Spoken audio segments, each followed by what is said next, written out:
The issue of the IFRIS itself. Ensonga ya system ya IFRIS. The IFRIS, I saw the machine myself. IFRIS omukulembeze akuma yakalabye n'amaaso ge. I saw it. Yakalabye. And I tried to use it. Nagezaako kukakozesa. I think you can learn how to use it. Era musobola okuyiga okukakozesa. But if you don't want to use it, ne bw'oba toyagala kukakozesa, they say you can use your phone. Bagamba nti osobola okukozesa essimu yo. What is the cost of the phone? Essimu egula ssente mmeka? Bbeeyi y'essimu.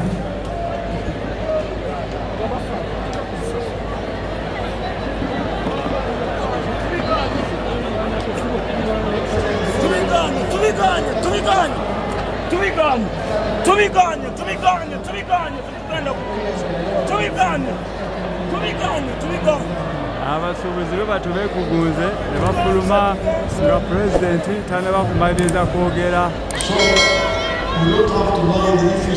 Bwe batyo pulezidenti abadde akyogera abasuubuzi ne beegugunga ndoziraba entebe zonna zisigadde enkalu. Baba bali bagenda. Pulezidenti bamulese nga tanaba kumaliriza kwogera. $6 million will be very expensive.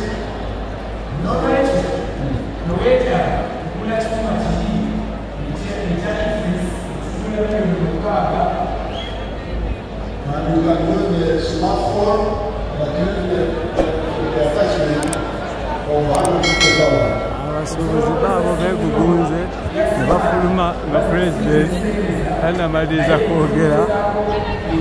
Era baabo walika kutokubananga kaswaza abantu badduka bagenda abantu abadde pulezidenti kyakyayogera abantu ne bafuluma ne bekandaga ne bagenda olw'okubanga nti bagamba talina kyabagamba. okuyimirira ku magulu ga abiri n'agamba nti kino kivuddewo naye alinganga agezaako kuba solutions.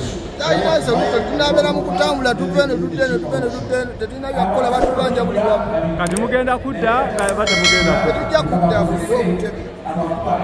Bwe batyo nga bwolaba abasuubuzi bonna beekandaze ne bafuluma ekkololo olw'okuba nti omukulembeze tayogedde bibasanyusizza. So n'olwekyo abagambye bakomewo ennaku z'omwezi ezimu nga Juni ze tujja okubategeeza, naye bakulaze nti bano bonna beekandaze bagenze. Tebakyayagala kumanya kubanga bazze nga baagala okulaba nga IFRIS evaawo naye tebasobodde kugijjawo. Era bwe batyo ne bakandaga ne bafuluma. Nga bw'olaba pulezidenti abadde akyayogera bonna bonna ne bagenda. Bw'olaba abantu bagenze banyiivu nnyo bafulumye ne bagenda. So nga bw'olengera wasigadde wonna weereere nga bw'olaba olw'okuba nti pulezidenti byayogedde tebibasanyusizza era bafulumye bagenze wonna nga bwe mubalaba. Kololo asigadde mukalu yenna oluvannyuma lw'abantu okwekandaga ne bava mu lukiiko lwa IFRIS. Nga bw'olaba wano wonna abasuubuzi si basanyufu yadde n'akatono ddala. Baabo beekalakaasa bafuluma bagenze. Omukulu sooka otubuulireko pulezidenti nga mufulume muli banyiivu nnyo, kiki ekireese obuzibu? Abawadde ensonga ya IFRIS omuntu ng'alina kapito wa mitwalo 10 tosobola mufayininga miliyoni 6. Ensonga ebadde ku misolo gya IFRIS system yongayo takyogeddeeko. Bamulimbyalimbye era kati wano tetukyalina kitwagala. Pulezidenti agezaza kubalaga nti omusolo gwe muwa musolo mulungi tegulina bulungi. Omuntu ng'olina kapito wa Rwanda bw'obanga osobezaamu ku musolo bakukuba ddabo. Bw'obanga ku mitwalo 10 obadde osasula omutwalo gumu baddabolinga n'osasula emitwalo egi. Kati gwe ngamba otya ati omuntu ne bw'abeera ne gundi ne bw'abeera ne bizinesi nga ya miliyoni 2 n'omufayininga miliyoni 6 kati gwe osuubira nti obusuubuzi type ki? So kati mugenda kudda oba temugenda kudda? Ekyo kijja kubeera ku ngeri gye banaatukwata naye sirabyewo ansa.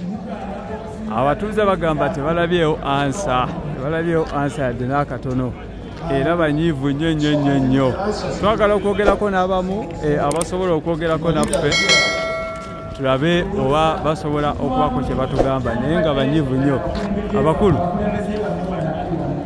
ITOC byakwogerako nammwe pulezidenti byayogedde tetubisobola ebyo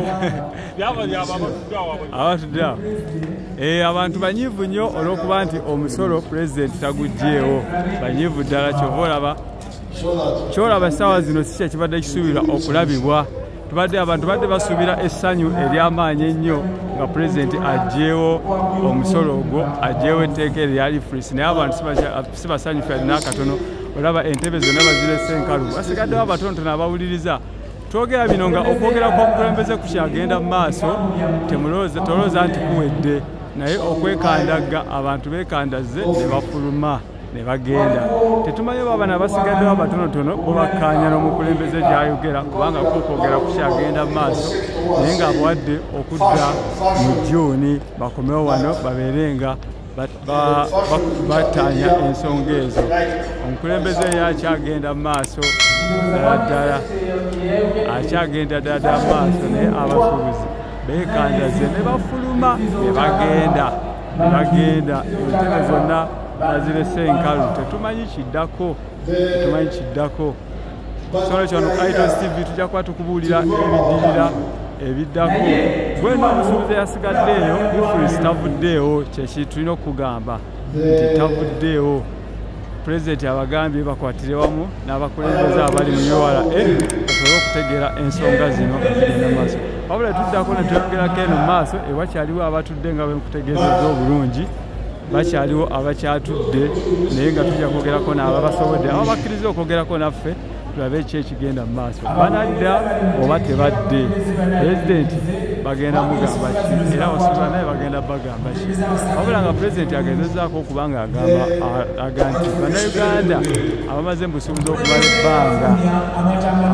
okumala ebbanga tebalina kye bakoze okutondawo makolero okulaba nga batwala bannaabwe batwala eggwanga mu maaso so nolwekyo batukuddira essaawa yonna tuwulire abasuubuzi kye bagamba bo nga bo omukulembeze ye akyayogera ddala era nga wakati bafunye amata amalungi ennyo pulezidenti tasobola kutunda mata ekitongole kya European Union ekigatta amawanga n'okusala kw'omukulembeze bateekako abantu bonna ne bafuluma ne bagenda ekitegeeza nti si basanyufu ekigenderero kyabalese wano babazeewo olunaku lulamba naye tebafunye babagambye okukomawo kati alina amataage naye ate bali bakugira amataage nti banakkiriza okwogerako naffe nga so kyekyo olikuayitozitwerabira bakyatudde naye nga bosumira engeri yonna yonna abakulembe abasuubuzi bafuluma enze n'olwekyo